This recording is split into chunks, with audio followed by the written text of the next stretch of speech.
গোপাল খুড়োর কাছে প্রায়ই আমরা পাড়ার জনা কয়েক ছেলে মিলে গল্প শোনার বায়না ধরি। সেদিনও গল্প শোনার আবদার করে বসলাম। বাইরে ঝিরঝির করে বৃষ্টি পড়ছে। গোস্বামীদের আট চালাতে বসে আছি আমরা দুজন আর গোপাল খুড়ো। এমন সময় দেখলাম ভূষণ একটি হাতে ছাতা আর একটি হাতে একটা ঠোঙায় করে কি যেন নিয়ে এদিকে এগিয়ে আসছে। কাছে এসে ছাতাটা আট চালার এক কোণে দাঁড় করিয়ে রেখে তারপর আমাদের কাছে এসে বসলো সে। ঠোঙায় করে কি এনেছিস রে ভূষণ? ভূষণ ভীষণ চটে গিয়ে বলে উঠল, তোকে কেন বলবে না? ফের যদি ভূষো বলবি তো মেরে তোর নাক ফাটিয়ে দেবো। বাহারি, তোর নাম তো ভূষণ, একটু ছোট করে ডাকলাম আর কি, এতে চটে যাওয়ার কি হলো? দেখলাম এই বৃষ্টির দিনের আসরটা বুঝি মাটি হতে বসেছে। আমি তাড়াতাড়ি বললাম, রাগ করিস না ভাই ভূষণ, জানিসই তো ও একটু অমনি। তা কি এনেছিস ঠোঙায় করে? গন্ধে যে জিভে জল এসে যাচ্ছে। আমার কথায় ভূষণের মনটা খানিকটা নরম হলো। এমন বৃষ্টির দিন বেরোনোর সময় দেখলাম মা ফুলুরি পাচ্ছে। আমায় বলল সকলের জন্য এক ঠোঙা ফুলুরি নিয়ে যেতে। আমিও ভেবে দেখলুম গোপাল খুড়োর মুখে গল্প শুনতে শুনতে ফুলুরি খেতে বেশ ভালোই লাগবে, তাই সববার জন্য নিয়ে এলাম। নে নে খেয়ে দেখ। ভূষণ হাত বাড়িয়ে ফুলুরির ঠোঙাটা আড্ডার মাঝখানে রাখে। গোপাল খুড়ো এতক্ষণ চুপ করে আমাদের কথা শুনছিলেন। তারপর খানিকক্ষণ কি ভেবে বলে উঠলেন, ধলেশ্বরী নদীর তীরে জঙ্গলের কথা শুনেছিস কখনো?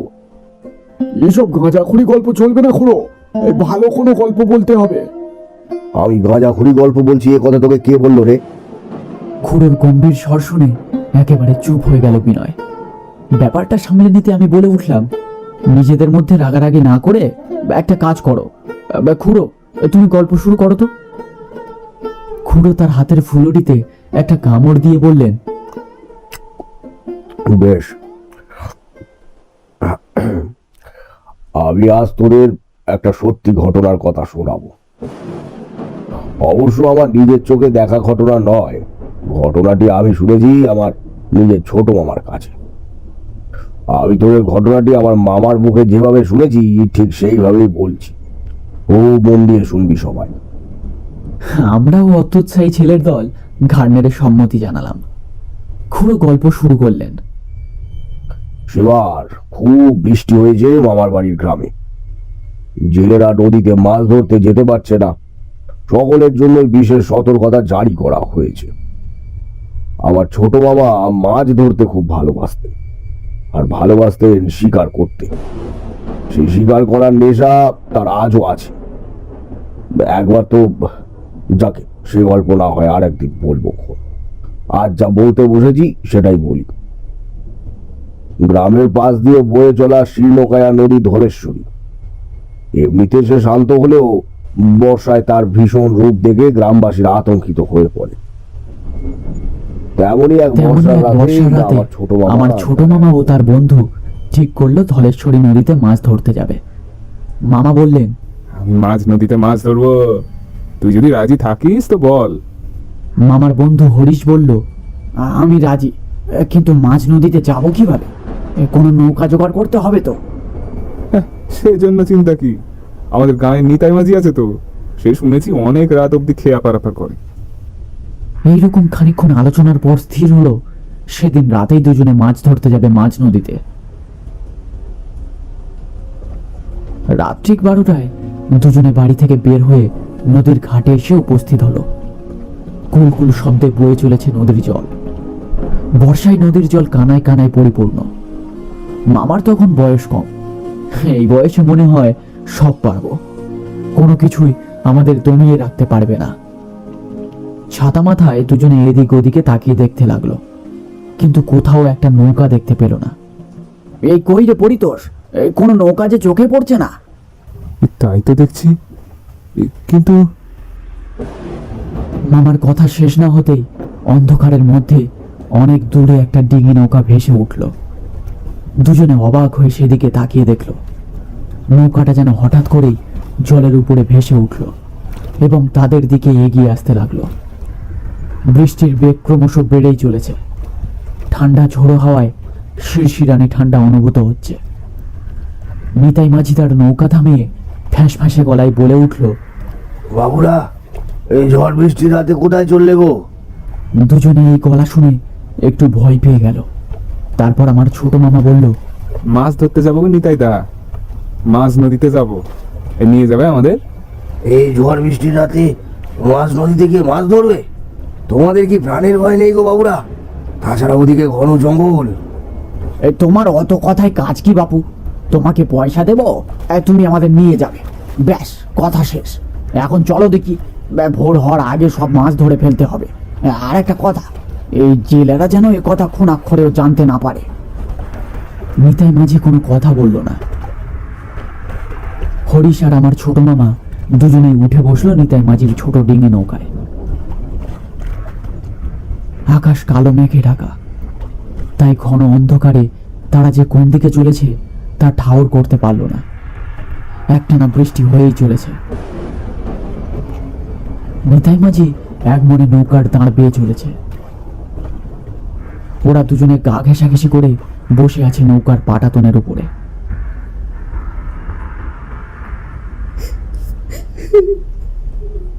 বেশ খানিকটা যাওয়ার পরে নদীর পাড়ের জঙ্গল থেকে একটা শব্দ শোনা গেল, কান্নার শব্দ।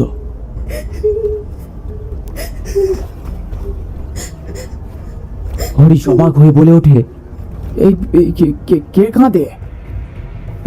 এই ঝড় বৃষ্টির রাতে ঘন অন্ধকারে জঙ্গলের মধ্যে আবার কাঁদবে কে? তুই ভুল শুনেছিস। কিন্তু কিছুক্ষণের মধ্যেই আবারও শোনা গেল, একটি মেয়ে যেন ফুঁপিয়ে ফুঁপিয়ে কেঁদে চলেছে।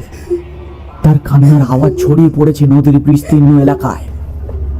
হরিশ নিতাই মাঝিকে উদ্দেশ্য করে বলে ওঠে, এই কে অমন করে কাঁদছে তুমি জানো? ও কিছু না, তোমরা চুপ করে বসে থাকো, আর একটু পরেই আমরা মাছ নদীতে গিয়ে পড়বো। কিন্তু চুপ করে বসে থাকো বললেই কি আর বসা যায়? মেয়েটি একটানা কেঁদেই চলেছে। নিতাই দা নৌকা বাঁধো, ওখানে কি হয়েছে আমরা দেখতে যাব।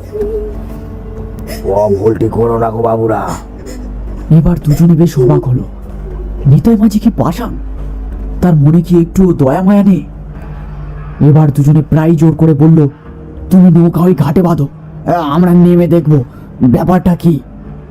হ্যাঁ হ্যাঁ, ওই ঘন জঙ্গলের মধ্যে নিশ্চয়ই কোনো মেয়ে বিপদে পড়েছে, তাকে ফেলে রেখে আমরা চলে যেতে পারি না। তোমরা বিপদে পড়বে গো বাবুরা, আমার কথা শোনো। কেউই তার কথা শুনতে নারাজ। অগত্যা মাঝি তার নৌকা জঙ্গলের ঘাটে ভিড়াতে লাগলো। কোনো বিপদ হলে আমি জানি না বাবুরা। কিরকম বিপদ? সে আপনারা বুঝবেন না। আপনাদের এতবার করে বারণ করার পরেও আপনারা যখন আমার কথা শুনলেন না, তখন আর আমি কি বলবো বলুন?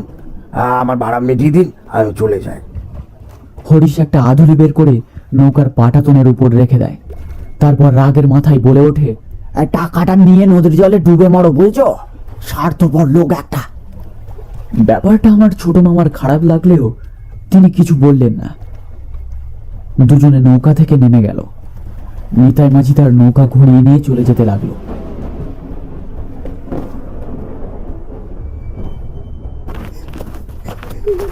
কান্নার আওয়াজটা খুব কাছে কোথাও থেকে আসছে বোঝা গেল। অন্ধকারের মধ্যে তারা পথ চলতে লাগলো। মাছ ধরার কথা দুজনে বেমালুম ভুলে গেছে। খানিকটা এগোতেই তারা দেখলো একটা পরিত্যক্ত বাড়ি। সেই বাড়ির ভিতর থেকেই কান্নার শব্দ আসছে। এই জঙ্গলের ভিতরে এই পুরো বাড়িতে মেয়েটাকে ফেলে রেখে গেছে কেউ। চল এগিয়ে গিয়ে দেখি ব্যাপারখানা কি। দুজনে মিলে এগিয়ে গেল সেই পরিত্যক্ত বাড়ির দিকে। বাড়ির সামনে যেতেই তারা খিলখিল করে হাসির শব্দ শুনতে পেল।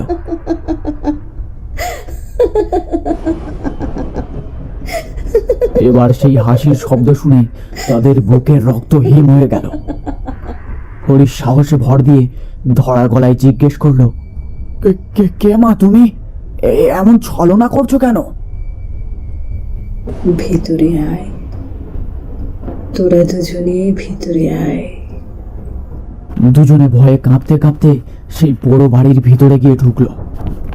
বাড়ির খোলা দরজা দিয়ে হু হু করে ঠান্ডা বাতাস ঢুকছে। তারা শুনতে পেল নূপুরের শব্দ।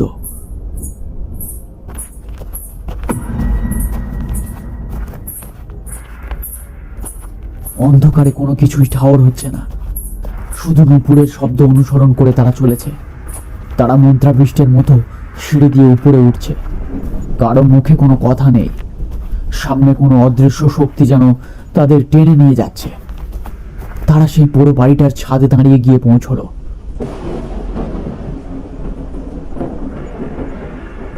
পরিতোষ, পরিতোষ, পরিতোষ, পরিতোষ। ছোট মামা হঠাৎ যেন শুনতে পেলেন তার নাম ধরে কেউ ডাকছে। সম্বিত ফিরে পেতেই মামা দেখলেন সেই বাড়িটার ছাদের উঁচু পাঁচিলের উপরে দাঁড়িয়ে রয়েছে তারা। মামার চোখের সামনেই ছাদ থেকে জঙ্গলের মধ্যে ছাপ দিল হরিশ। ভয়ের চোটে মামার মুখ থেকে কোনো কথা বের হয় না। এক ছুটে দৌড়দার করে সিঁড়ি দিয়ে নেমে এলো মামা।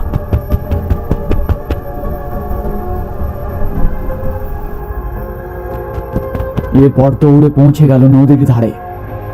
সেখানে তখনও নিতাই মাঝির নৌকা বাঁধা। সে একটা বিড়িতে সুখ টান দিতে দিতে বলল, বন্ধুকে রেখে এলে বুঝি? তুমি সব জানতে নিতাই দা, তাহলে তাহলে তখন কেন বলনি? হ্যাঁ, নিচে কথা বলোনি গো বাবু।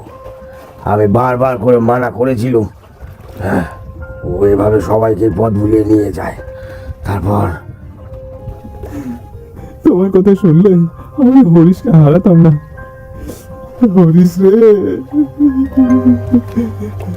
তারা দুজনে ছোটবেলার বন্ধু। আজ শুধুমাত্র তাদের হঠকারিতার জন্য এমনটা হলো। তোমাদের তখনই বারণ করেছিলুম, কিন্তু তোমরা আমার কোনো কথাই শুনলে না। নিজেদের বিপদ নিজেরাই ডেকে আনলে গো বাবু। ছোট মামা অবাক হয়ে কিছুক্ষণের জন্য জলের দিকে তাকিয়ে রইলেন। তারপর বললেন, কিন্তু আমার নাম ধরে ডাকলে কে? আর সেই মেয়েটি বা কে, যে নুপুরের শব্দ অনুসরণ করে আমার মৃত্যুর দিকে চলেছিলাম? সে কি চায়? মেয়েটির নাম রুক্মিণী, ওই বাড়ির একমাত্র কন্যা। ওর বাবা ছিল একজন মাঝি। মেয়েটির বয়স যখন মাত্র 10 বছরের, তখন তার সম্বন্ধ করে বিয়ে ঠিক হয়। মাঝি হলেও নিজের সামর্থ্য অনুযায়ী তার বাবা অনেক ধুমধাম করে মেয়ের বিয়ে দিয়েছিলেন। কিন্তু মেয়েটির কপালে বোধহয় অন্য কিছুই লেখা ছিল। তার স্বামী ছিল পাগল। বিয়ের দিন রাত্রে সে কথা জানতে পারে রুক্মিণী। বাবা মায়ের একমাত্র সন্তান সে। তার এমন করুণ পরিণতির কথা জানতে পারলে তার বাবা মা খুব কষ্ট পাবে, সেই ভেবে সে চুপ করে যায়। কিন্তু কিন্তু তার পাগল স্বামী, সে কোনো কিছু না বুঝেই মেয়েটির উপর অত্যাচার করতে শুরু করে সেই রাতেই। আর এই করতে গিয়েই হঠাৎ করে মেয়েটির হাতে মারা পড়ে তার স্বামী।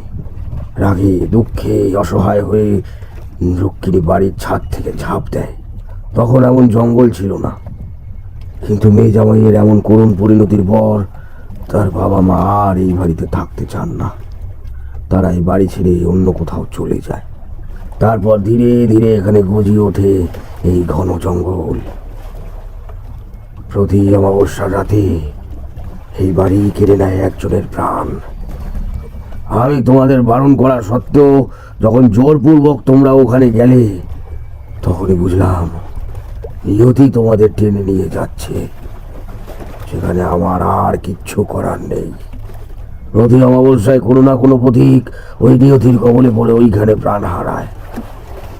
আমি চলে যেতে চাইলেও আমার ভেতর থেকে কে যেন বলে উঠলো, তোমাদের বিপদে এইভাবে ফেলে চলে যাওয়া যায় না। আমাকে সকলেই তাহলে ভীরু কাপুরুষ বলবে। তাই আবার ফিরে এলাম জঙ্গলের ঘাটে। মনে মনে ভাবলাম, যদি নিয়তিকে জয় করে কেউ ফিরে আসে, আমি তাকেই পার করব। এইসব আলোচনা করতে করতেই নৌকা ঘাটে এসে লাগলো। ঘাটে নেমে ছোট মামা বাড়ি ফিরে এলো। তখন ভোরের আলো ফুটতে শুরু করেছে। বাড়ি ফিরে বিছানার শুয়ে সেদিনের সেই বাড়িটার কথাই ভাবতে লাগলো ছোট মামা। হঠাৎই তার মনে পড়লো তার নাম ধরে না ডাকলে মামাও হয়তো আজ বেঁচে থাকতেন না। কিন্তু ওই ঘন জঙ্গলে নিশ্চিদ্র অন্ধকারের ভেতর থেকে তার নাম ধরে সেই রাতে ডেকেছিল কে? সে উত্তর মামা আজও পাননি। এই ঘটনার পর নিতাই মাঝির সাথে গিয়ে জঙ্গলের ঘাটে ছোট মামা একটি খুঁটি পুঁতে লিখে রেখে এসেছিলেন, এই ঘাটে নৌকা ভিড়বে না, তাহলেই বিপদ। এরপর থেকে ওখানে আর কেউ কখনো যায় না।